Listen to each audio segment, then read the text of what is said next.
embassies. In the Congolese capital, Kinshasa, protesters angered by the rebel offensive in Goma have attacked foreign embassies. France said part of its diplomatic mission was set on fire. Serbia's Prime Minister Miloš Vučević has resigned. He stepped down after months of anti-government protests prompted by the deadly collapse of a train station canopy. The incident led to allegations of widespread corruption. The Danish Prime Minister Mette Frederiksen is touring European capitals, seeking support for her country's sovereignty over Greenland. Donald Trump has said the US should take over the Arctic territory for the sake of global security. Jordanian helicopters have begun flying in aid to Gaza for the first time since the ceasefire between Israel and Hamas started more than a week ago. The aircraft are carrying urgently needed medical supplies. Hundreds of aid trucks have been arriving in Gaza by road each day.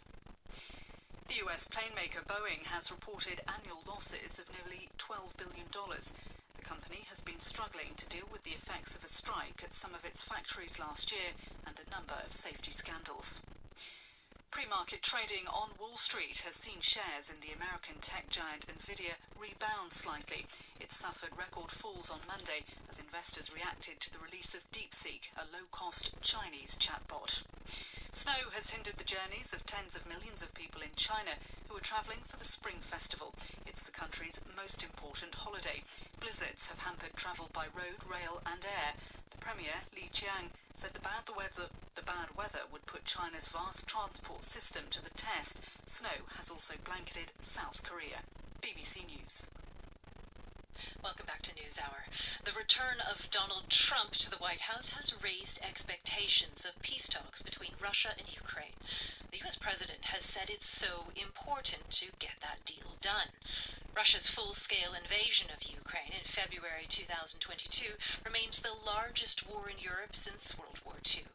Moscow now controls 1/5 of Ukraine's territory. The UN says more than 12,000 civilians have been killed in Ukraine. Our senior international correspondent Orla Garin reports now from the southern city of Zaporizhia on how one bereaved family feels about possible peace negotiations. I'm making my way across the rubble at the side of a building. It's a 4-story apartment block and one whole section has been torn off, strewn around here on the ground.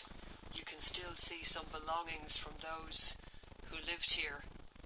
I can see a child's shoe, and there's a woman's handbag over there, and a small blue soft toy. Among those who were killed here were several generations of one family. Один суцільний біль. Це ад на землі. Yulia Tarasevich stands in the ruins and tells me life now is hell on earth. She lost her mother, Tetiana, who was 68, her daughter, Sophia, 27, and her grandson, Adam, who was just 17 months old. І ось вони втрьох в цей самий момент, коли сталася ця трагедія, when this tragedy happened, the three of them had just come back from a walk. Just at that moment, a bomb fell. It flew into the house and exploded right there. Водночас ми втратили. So in one moment, we lost almost the whole family.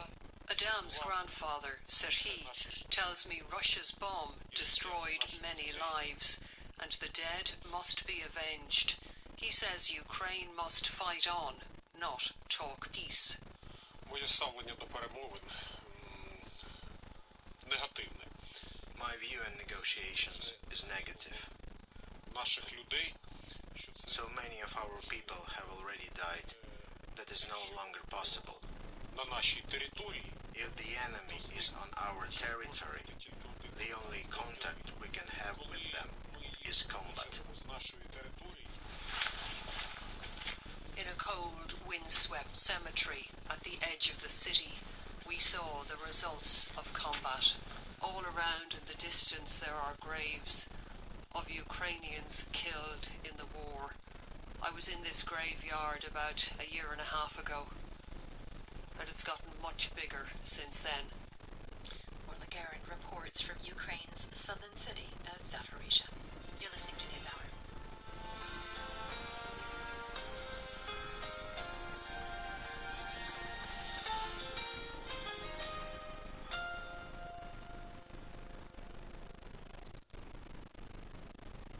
I'm Celia Hatton with NewsHour, coming to you live from our studio in London. Let's focus now on events inside Gaza. For a second day, Palestinians are filling the Salah al-Din Road, the main highway in Gaza, in order to return to their homes in the northern part of the territory. More than 300,000 people have crossed from southern Gaza into the north so far. Palestinians are finding nothing but destruction on returning home, our teams on the ground report. The United Nations is warning that needs on the ground remain immense. Iman Ayad is a medical student who'd been staying in Deir al-Balah in the south. Yesterday, she managed to return to Gaza City, and she told us what she found. I think about 500,000 people came from the south. When you walk with that amount of people, you lose your family, you lose everyone you know, and you just walk. And the way home, I don't see anything. I just see the destroyed everywhere. Everywhere there is a destroyed. I cry. I say to my family, is it our house? Oh my God. This morning, for the first time since the ceasefire, Jordanian helicopters carrying aid were allowed into Gaza. That sound was recorded by the BBC's Fergal Keane, who was able to join the mission alongside cameraman Moose Campbell, and by doing so, became the first international journalist to go into Gaza. Ever since October 7th, Israel has not allowed any international journalists in Gaza unless they're under the control of and embedded with the Israeli military. Fergal spoke to my colleague Sarah Montague a short while ago. We took off from an airbase here, where I'm talking to you from, outside Amman al-Zarqa airbase, and flew for about an hour down towards the Israeli border and then across, and landed at an airstrip 500 metres inside Gaza. It used to be the old armistice line between Israel and the Gaza Strip. And as we came into land, you could see across the barbed wire fence the ruins of Gaza, and looking behind me then, watching Jordanian Air Force men with large boxes of aid rushing. They kept the rotors of the aircraft going continually. That's because there were another 14 choppers waiting to land with aid. There's a real urgency about getting this aid in, and it's particularly because it's medical aid, which can't be sent on the long road convoys and held up potentially and delayed at border crossings. The idea is that this air bridge will bring the aid directly in as close as you can get to the areas where people need it most. And so will that air bridge just keep operating now? Well, we're told it's going to go for at least, the next week to 10 days, and probably longer. It's certainly, now that they have an efficient system going right here at the airbase, they showed us these huge refrigerators, for example, where they keep the medicine. And so you can get, with goodwill on all sides, with agreements, and of course, critically, with the continuation of a ceasefire, it is possible to get this really badly needed aid. The other thing that I saw this morning was lots of baby formula, which is a thing, again, that if it's going on long journeys and is delayed for any reason, can easily spoil. And so it's those sort of essentials which, as somebody who's been following the conflict since the very beginning and focusing on the humanitarian crisis in Gaza, I can tell you the need is absolutely huge. It will take many, many such missions, air missions, to do it. Maybe you can hear in the background now, a set of choppers are taking off from here, and that's going to go on all day, and it will start again tomorrow at first light. And are the Israelis checking everything that's on the helicopter? I think there is trust between the two militaries here. Everything that goes is, of course, checked by the Jordanian side at the airbase here. It's flown into the airstrip that we landed on, which can only, I should say, take 2 choppers at a time. So that that gives you an indication of the limitations. And then is handed over to the World Food Programme, and everything. One has to work on the basis that everything is checked. And in terms of what you were able to see, you know the area. Did you have any sense of how different it is from pre-war? Well, I think I have probably the sense that anybody who's been looking at any of the images coming out over the last year, but particularly the last few days, when they've been able to fly drones over Gaza, I mean, there's a moment where our chopper was dipping down to come in, and you could just see this wasteland in front of you. Then, when we got in, I mean, we were only allowed between 10 and 15 minutes on the ground, simply because of the pressure of choppers arriving. And looking over the border fence, not the border fence, but looking over the barbed wire fence that surrounds the little airstrip, you could just see ruined buildings. That was all there was to see, just ruins. A few digging machines, they may well have been Israeli digging machines, clearing through the rubble. Of course, international journalists have not been allowed into Gaza unless they've been embedded with the IDF. Have you had any indication of whether that is shifting, whether we will now see journalists being able to go in and operate freely? No, I don't see any sign of that, and I think it's quite unlikely to happen. This is just my instinct, and from talking to people on the ground, I think it's unlikely to happen anytime soon. You still have Israeli hostages in there. You still have, to put it mildly, a state of mistrust between the various parties operating on the ground there. And, a long-term question about how much the Israelis actually are willing to allow us to see. Will we be allowed in, for example, before the work of rebuilding Gaza takes place? I certainly hope we are. It is essential, as it has been from the beginning of this conflict, that we are allowed to bear witness independently. In terms of the humanitarian effort that is needed now, I mean, we're getting excited over helicopters going in, but the scale of what is required, it's immense. It's absolutely huge. If you consider that around 2 million people were displaced by this war, roughly around the same number of people dependent on aid, and where you have had an aid operation that is among the most limited I've certainly seen in a long time of covering conflicts. The debate about that, why that happened, why there wasn't more aid allowed into Gaza, is one that will go on, and has already created a very, very heated context to this whole question. We've had the United Nations aid agencies accusing the Israelis of deliberately refusing to allow aid in or blocking aid missions. The Israelis denying this, putting the blame on the international community as it operates in Gaza, and saying they're the ones who are not distributing the aid. But the answer to it all is, I have to say, let us in, let us talk to people, let us bear witness on the ground. Our special correspondent Fergal Keane speaking from inside Gaza and the immense need for humanitarian aid there. For more on this, I spoke with Clemence Lagourdin, Oxfam's head of response in Gaza, who is also on the ground. Our office of Oxfam is in the middle of the humanitarian area and basically surrounded with tents. It's just an immense and huge camp. What we are seeing since yesterday and with the return to the north is that the camps and the tents are disappearing bit by bit. We are seeing people dismantling them and moving with all their belongings back to the north. And can you describe the emotions among the people that you're seeing? Are they excited to leave and to return home? What's the feeling?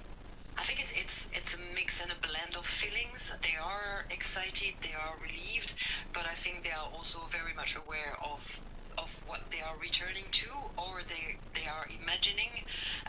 They know, and I think the word has spread, that the conditions in Gaza City are difficult, that there is a lot of destruction, and that the simple basic services such as water and electricity are not available.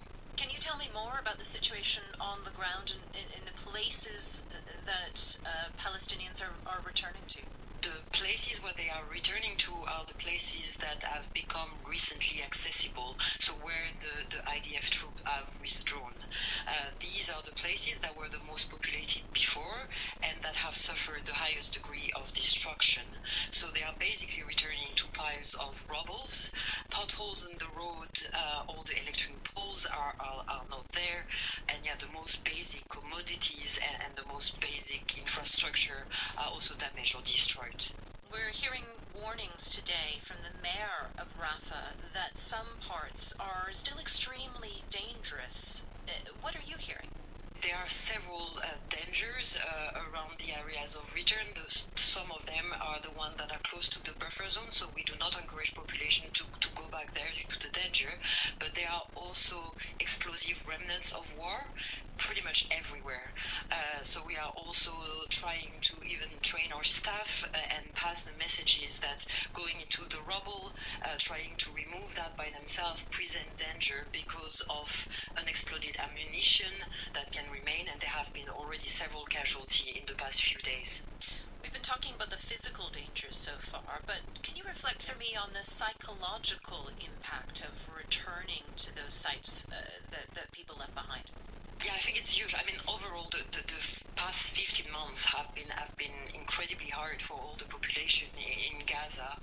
Having to go back to your house, finding it destroyed, having to basically restart from scratch, right? Because people had a bit of services when they were in the humanitarian areas. Now they are returning, they need to start again, they need to rehabilitate their house, they need to again try to find where to find water, what shops are open, where is the closest health points. So like all their landmarks, everything that they knew before in their neighborhoods is probably not there, and it's also going back to see some relative, finding that some people have passed away. So the trauma that is going to come from this is going to be incredibly high. And how do you address that, though? Where do you start? It's going to be a long process and a long road. It's having what we call here the protection actors, so providing psychological first aid, providing recreational activities, is to allow the children to go back to a routine, so having education activities. And for us, for the humanitarian community, is to provide at least the basic services so people can have a kind of a dignified return, right? So that they don't have to struggle anymore for water, they don't have to struggle for food, but it's going to take time. Is this just the start of something that's going to be continuing for weeks or for months? I think we are talking in years. I mean, to restore the infrastructure that were existing before, to remove the 42 million tons of rubble, to be able to bring construction material, to be able to bring pipes, it's going to be an extremely long process. So right now we are putting band-aid and patches to try to do quick response, but to do something that is going to be sustainable and that is going to be enough, it's going to take months, if not years. Clémence Lagourda, Oxfam's head of response in Gaza. And the BBC's Fergal Keane and Moose Campbell are the first international journalists into Gaza with an aid team in over a year. You can read more about their impressions and their trip on the BBC News website.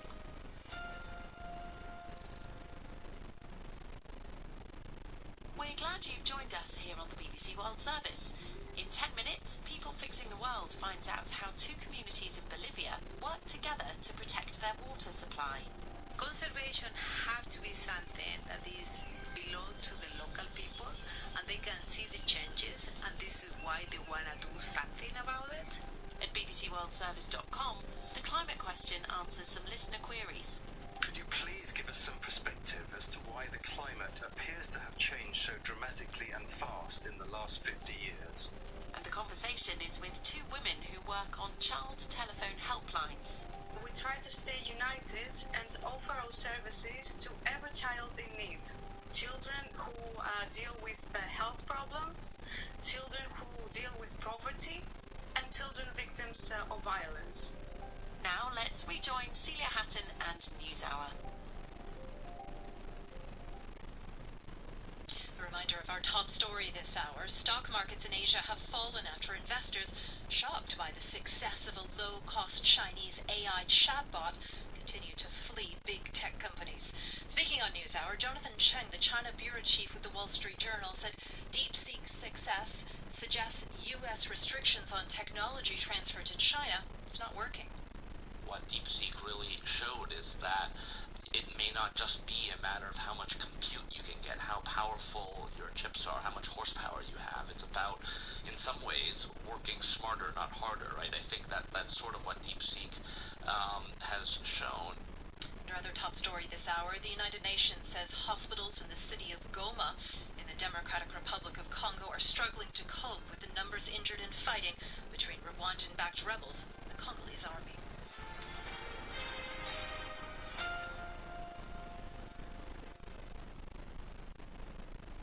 This is NewsHour coming to you on the BBC World Service, and let's get the latest from the Democratic Republic of Congo now. The United Nations says hospitals there are overwhelmed, treating hundreds of injured people in the regional hub of Goma in eastern Congo. For days, the Rwandan-backed M23 rebels have been trying to capture the city from the Congolese army. Battles between the rebels and the army are continuing across the city. There are many dead bodies on the streets. The UN says there are reports of rapes committed by fighters. Just before we went on air, we received this message from a resident of Goma who asked us not to name him. The war was tense in the city center. There was crossfire and around the airport and in the northern part of the town, that is Turunga and Majengo. It is tense even right now on the other side. But here people are moving on the streets. People are fetching water from the lake because we have no water. We saw the rebels walking on our way here, on our main road here towards the town.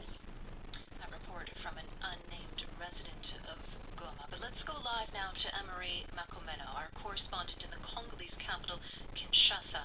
That's on the other side of the country to Goma. Emery, let's just start by focusing on Goma. What's the latest that you're hearing from there? Well, who is in control of Goma is still a big question mark. Of course, you have the M23 still pushing to gain more control of Goma, and you still have a resistance by the Congolese regular army who are supported by the Patriots. These are other armed groups affiliated to the government that are also resisting and resisting the progression of M23. So it's very difficult to know exactly who is controlling Goma even after 48 hours. What is really bad is the residents say there is that it's been 5 days. People have been locked inside their houses without power, without electricity, and sometimes internet is being jammed. So it's very, very difficult for people. Many people haven't prepared for this, so they are running out of food, and they badly need, the essential water and electricity and just everything so that they can even go out. It's a real desperation there. Just to focus in on what's happening in the capital where you are, we're hearing about attacks on embassies. Can you tell us more? Yes, here in the capital, protesters, I saw several hundreds of them took to the streets. It was a very peaceful one at the very beginning, and as the crowd started building up, they started targeting some embassies. They started with the embassy, the French embassy. They put fire and launched cocktail Molotov inside and burned a portion of a part of the embassy before they could put that fire off. And then they headed to the embassy of Uganda, where they managed to enter and take away furniture and whatever they could take. Now, as we speak, the police commissioner of Kinshasa has deployed troops to secure embassies, and protesters even looted some shops here and there. So the police is trying to restore law and order, and the government has apologized for everything that happened and promised that they are doing their utmost to restore peace and order in Kinshasa. This was in support of the people who are trapped in side in Goma. So the people some protesters say they wanted to show that they sympathize with the suffering that Congolese are having in Goma. Emery, thank you. Emery Makamina, our correspondent, speaking to us from the Congolese capital, Kinshasa. Well, let's finish this edition with the triumph of protesters in Serbia. This was the scene last night in the capital, Belgrade. And now, the news today that Serbia's Prime Minister, Miloš Vučević, has resigned. The announcement follows months of demonstrations like the one you just heard, prompted by the collapse of a train station canopy which killed